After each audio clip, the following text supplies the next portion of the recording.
Sir ऐसे कौन से लक्षण हमें मिलने शुरू हो जाते हैं? आपने कहा कि कोई भी दशा अपने आने से पहले प्रभाव दिखाना शुरू करती है।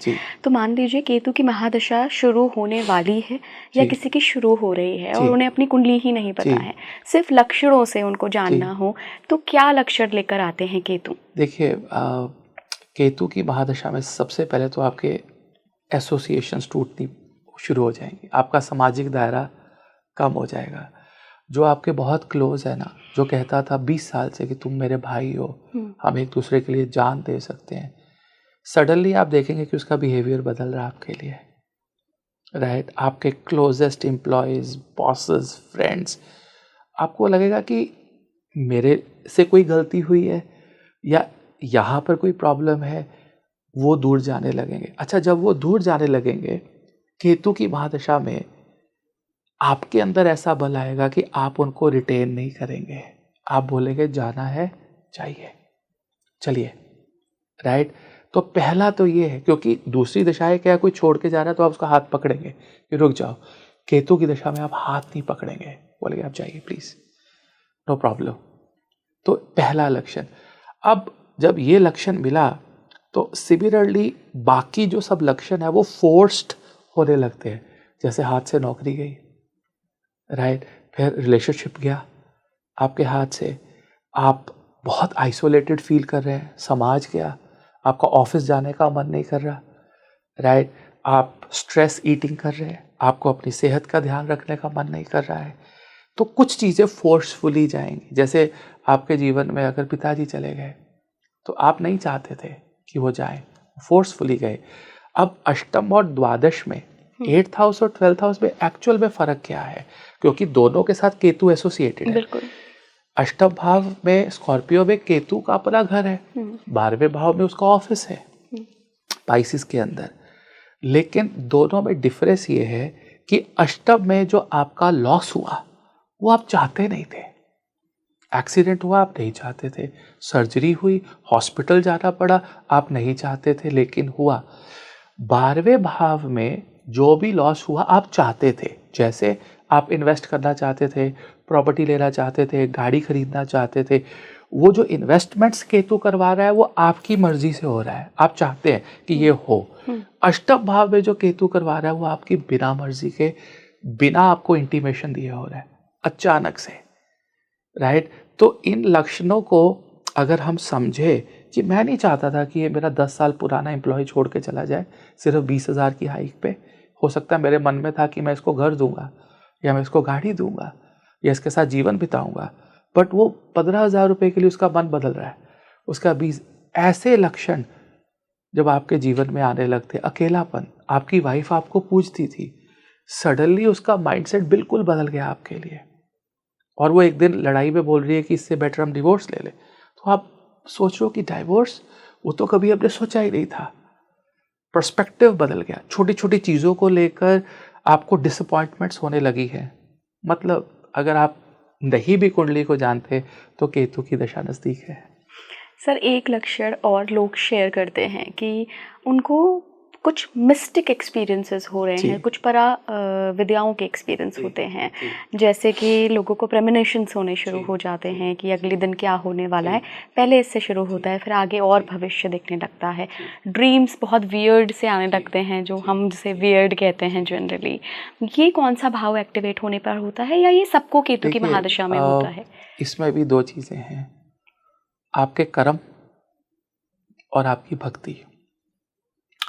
केतु का जो स्थान है ना वो इस लेवल पे है, इसीलिए केतु को आप अपने बालों से भी जोड़ते हैं, हेयर्स।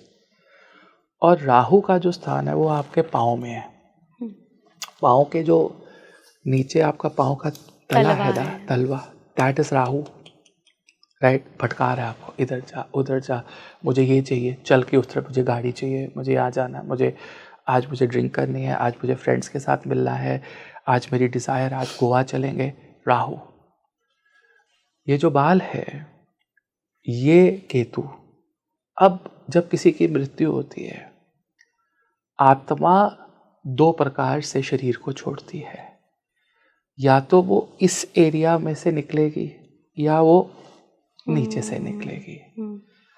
ऐसा भी कहा गया कि जब आत्मा आपके इस एरिया से नीचे से किसी भी एग्जिट से निकलती है तो वो राहु का बहुत ज़्यादा इन्फ्लुएंस होता है, मतलब बहुत डिज़ायर के साथ जा रहे हो आप फिर भी।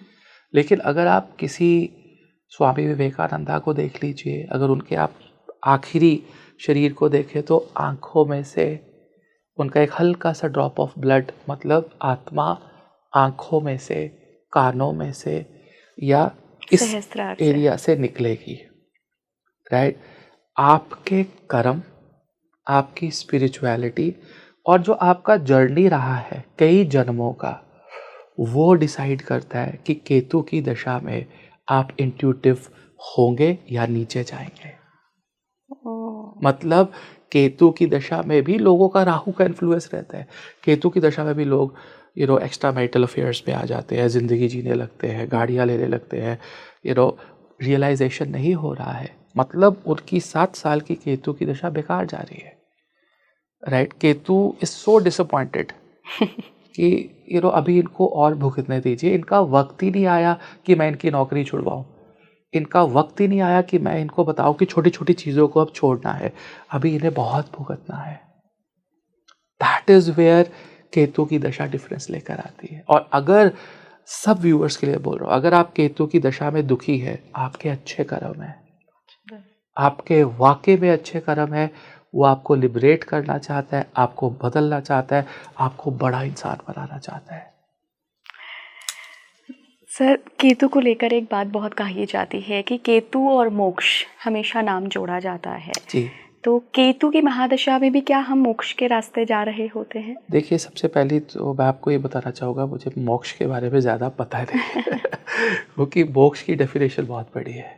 इवन मोक्ष की चाह रखना भी डिज़ायर है, तो मोक्ष की डेफिनेशन तो भगवान को ही पता है, टू बी वेरी ऑनेस्ट। हाँ, मैं ये कह सकता हूँ कि केतु को आप चीज़ों से थोड़ा परे जाने के लिए आप जोड़ सकते हैं कि मैं छोटी छोटी चीज़ों को छोड़ना चाहता हूँ। अब जैसे मैंने एक एग्जांपल देता हूँ, अभी आपको खाना खाना है, मैंने आपको एक थाली भर के खाना खिलाया, फिर मैंने कहा इला जी एक थाली और खा लीजिए, और आपने मेरे कहने पे एक थाली और खा ली। फिर मैंने कहा एक थाली और खाई, बोले आप जो मर्जी आप जान ले लीजिए, मगर खाना नहीं और खा सकता, मैं देख भी नहीं सकती, मुझे घबराहट हो रही है, मुझे नहीं चाहिए। वो जो 1 मिनट का समय था ना, जब आपने कहा कि मुझे नहीं चाहिए, जो आप सच में खाना चाहते थे जब भूख लगी थी, वो 1 मिनट के लिए आपने मोक्ष पाया है। डिटैच हो गए आप, मुझे नहीं चाहिए। तो मोक्ष तो दिन में 100 बार मिल सकता है, और जब वो कॉन्टिन्यूस प्रोसेस हो जाए तो मुझे लगता है शायद वो मोक्ष होता हो, राइट। इसीलिए शनि 12वें भाव के कारक है, क्योंकि वो सबसे दूर बैठे हैं सभी ग्रहों में, बाउंड्री पे, उनको कोई नहीं चाहिए, उनके आगे कोई उपाय नहीं चलेगा। क्यों? क्योंकि उनको कुछ चाहिए ही नहीं, उनको आसपास भी कोई नहीं चाहिए, वो लास्ट पे बैठे हैं, लास्ट प्लैनेट, सबसे बड़ा, हवा, हल्का, कोई भारीपन नहीं, और उन्हें कुछ नहीं चाहिए। इसीलिए आप शनि के उपाय करते रहते हैं, केतु के उपाय करते रहते हैं, और जीवन में लोगों का कुछ भी नहीं बनता, क्योंकि ये दोनों 12वें भाव के कारक हैं, ऑफिसेज है इनके 12वें भाव के अंदर। इसलिए केतु की दशा में केतु का उपाय मत करो, केतु की दशा में वो उपाय करो जो आपको बल दे, आपका पराक्रम बढ़ाए, आपकी शक्ति बढ़ाए, और आपको निडर करे, बलवान करे। वो उपाय काम करेगा और कोई उपाय काम नहीं करेगा।